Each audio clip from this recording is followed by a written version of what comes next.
En la Alemania de los años 70, había una joven universitaria llamada Anna Elisabeth Michel, aunque todos la conocían como Anneliese Michel. Nació el 21 de septiembre de 1952, en Leibelfing, Baviera, y murió a los 23 años, el 1 de julio de 1976 en Klingenberg am Main. Décadas después, su historia inspiraría la película El exorcismo de Emily Rose en 2005 y el filme alemán Requiem en 2006. Pero lo que ocurrió en su vida real fue mucho más complejo, más doloroso y más serio que cualquier versión cinematográfica. Era conocida por ser profundamente religiosa. Rosario, imágenes, agua bendita, una devoción intensa que, según reportes de la época, marcaba su vida diaria. Provenía de una familia profundamente católica. Sus padres, ella y sus 3 hermanas asistían a misa al menos 2 veces por semana. Hasta ese momento Anneliese era una joven completamente normal, pero desde la adolescencia su salud comenzó a quebrarse. A los 16 años empezó a sufrir convulsiones. Tras varios estudios fue diagnosticada con epilepsia del lóbulo temporal. En reportes y resúmenes del caso, se mencionan también psicosis epiléptica, un cuadro depresivo grave e incluso bipolaridad según algunas fuentes. Fue tratada durante años con medicamentos y llegó a ser internada en la clínica psiquiátrica de la Universidad de Würzburg, donde recibió atención prolongada. Durante ese periodo cayó en una profunda depresión e incluso intentó quitarse la vida. No fue un caso donde la familia abandonara de inmediato la medicina. Hubo un proceso médico real, extenso y documentado. Aún así, su condición siguió deteriorándose. Con el paso del tiempo comenzó a ocurrir algo que ya no encajaba del todo en los diagnósticos clínicos. Anneliese empezó a oír voces. Desarrolló una fuerte aversión a los objetos religiosos. Crucifijos, imágenes sagradas, lugares consagrados. No podía entrar a una iglesia sin experimentar crisis severas. Reaccionaba con pánico, furia o rechazo físico ante oraciones y símbolos cristianos. Tanto ella como su familia empezaron a creer que aquello ya no era solo una enfermedad, sino algo más oscuro. Convencidos de que el origen era espiritual, tomaron una decisión que después sería crucial en el juicio que se llevaría a cabo en el desenlace de esta historia. Suspendieron progresivamente los tratamientos médicos para buscar ayuda exclusivamente en la iglesia. Cabe mencionar algo fundamental que casi nunca se dice cuando se habla de este caso. Anneliese no llegó al exorcismo como una joven sana que de pronto fue dañada por un ritual religioso. Llegó ya profundamente deteriorada. Durante años había sido tratada por neurólogos y psiquiatras.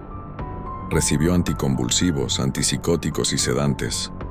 Fue hospitalizada en múltiples ocasiones y su estado físico y mental se fue debilitando progresivamente. Había perdido peso de forma constante. Su ánimo estaba destruido por la depresión y su estabilidad psicológica era cada vez más frágil. Todo lo médico que se intentó durante años no logró detener el deterioro. Al contrario, su condición continuó empeorando. Cuando los sacerdotes intervinieron, Anneliese ya estaba severamente desnutrida, psicológicamente destruida, espiritualmente angustiada y físicamente al borde del colapso. Es decir, no toman a una joven sana y la destruyen con un exorcismo. Toman a una joven ya destruida y tratan de intervenir desde la única dimensión que aún no había sido intentada plenamente, la espiritual.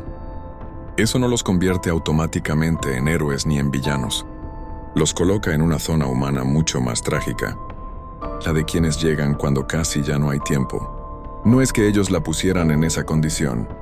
Ella ya venía dirigida hacia ese punto. El deterioro no empieza con el ritual. El ritual empieza cuando el deterioro ya era extremo.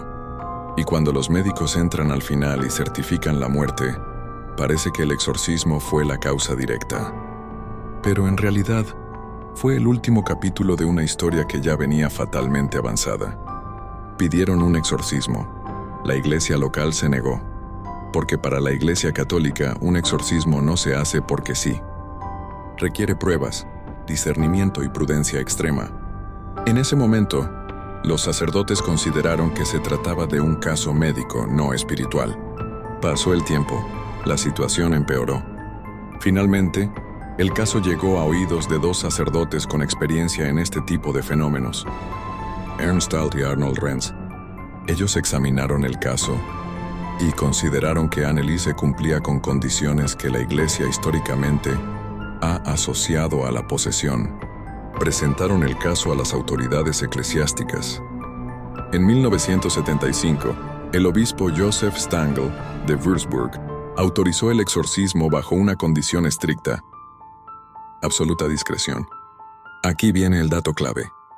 En la Iglesia Católica, un exorcismo formal no es un espectáculo. Es una acción extrema, regulada, lenta y cargada de responsabilidad. Según los registros, se realizaron 67 sesiones durante aproximadamente 11 meses, a veces 1 o 2 por semana, muchas de ellas con duración de varias horas. Y entonces empezó la parte que convirtió esta historia en leyenda y en pesadilla documentada. Se grabaron audios, se tomaron notas, y años después, en un tribunal alemán, esas grabaciones se escucharon como pruebas. Un reportero describió una sala en silencio absoluto y de pronto, una voz extraña reverberando en la corte, gritando obscenidades mientras se pronunciaban las oraciones antiguas del ritual. A veces parecía masculina, otras veces parecía como si varias voces se superpusieran. Cambiaba de intensidad, ritmo y timbre de forma abrupta. Algunos la describieron como una voz inhumana y potente, difícil de coincidir con lo que uno espera escuchar de una persona físicamente tan frágil. Además, algo que llamó mucho la atención es que respondía con hostilidad directa al nombre de Cristo. Mostraba intención, burla, odio y desafío. No sonaba como un simple grito de dolor o una crisis descontrolada. Tenía una estructura casi dialógica, como si respondiera a órdenes.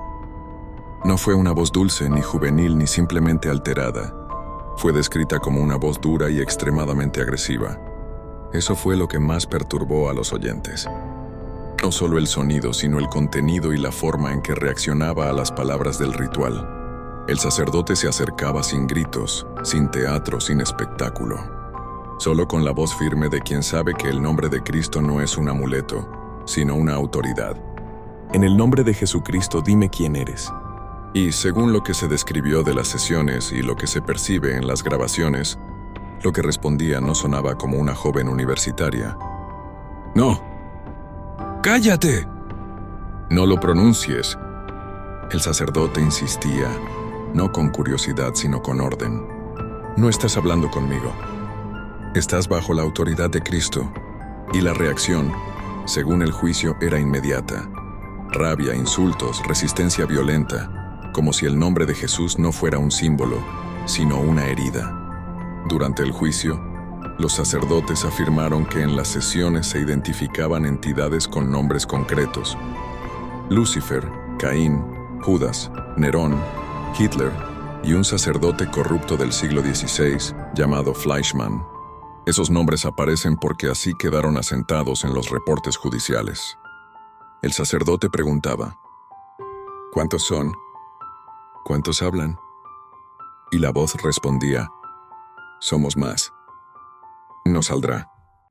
Ella ya es nuestra. El sacerdote no negociaba, no discutía, solo repetía: Cristo es Señor. Y según se alegó en el juicio, se escuchaban gruñidos y discusiones, como si dentro de un solo cuerpo hablaran varias voces. Fue precisamente eso lo que hizo que las cintas causaran tanto impacto en la corte. Pero mientras el mundo debatía si era posesión o enfermedad, había otra realidad que no podía ignorarse. Anneliese se estaba consumiendo. Durante las sesiones, su conducta se volvió extrema y profundamente perturbadora. No como símbolo, no como metáfora, sino como hechos narrados por testigos y registrados en el proceso. Se tenía que amarrar a una silla para evitar que se autolesionara. Pasaba largos periodos sin querer comer, ni beber ni dormir. Se escondía bajo mesas y permanecía ahí durante horas. Ladraba como un perro durante largos periodos. Realizaba genuflexiones compulsivas cientos de veces hasta destruir sus rodillas. Lamía su propia orina del suelo. Comía arañas y carbón. Arrancó de un mordisco la cabeza de un pájaro muerto. Su cuerpo empezó a colapsar. Tenía anemia severa, neumonía, ligamentos rotos en una rodilla y un desgaste físico extremo. Al final dejó de comer por completo. Su cuerpo se debilitó hasta quedar prácticamente sin fuerzas. Pesaba alrededor de 30 kilos.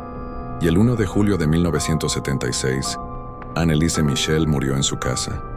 La autopsia fue clara: desnutrición y deshidratación. En una de las últimas sesiones, el sacerdote preguntó: ¿por qué la estás destruyendo? Y la voz respondió: porque odiamos, porque no amamos, porque Él nos venció. Y el sacerdote respondió: entonces escucha, Cristo ya venció, Él es el Señor. Después vino lo inevitable. El Estado investigó, el caso llegó a juicio. En 1978, un tribunal declaró culpables por homicidio negligente a los padres y a los 2 sacerdotes. La sentencia fue de 6 meses de prisión, sustituida por libertad condicional y multa. Legalmente el caso quedó definido así: hubo negligencia, porque no se protegió de manera suficiente la vida física de Anneliese, porque su cuerpo fue dejado consumirse hasta la muerte. Eso fue lo que la justicia humana pudo juzgar. Pero espiritualmente, el caso nunca quedó cerrado. Y entonces surge la pregunta que nadie quiere hacer en voz alta: ¿por qué no se logró la liberación visible? ¿Por qué con otros casos el exorcismo sí funcionó y con Anneliese no? Incluso en el Evangelio hubo un momento así.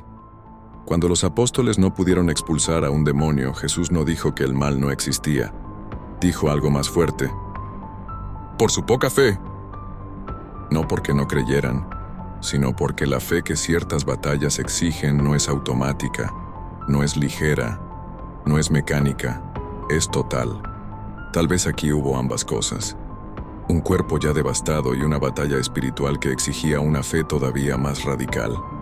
Pero incluso ahí, la historia no termina en derrota, porque Anneliese murió rezando, murió aferrada a Cristo, murió pidiendo a Dios. No murió blasfemando, no murió negando a Cristo.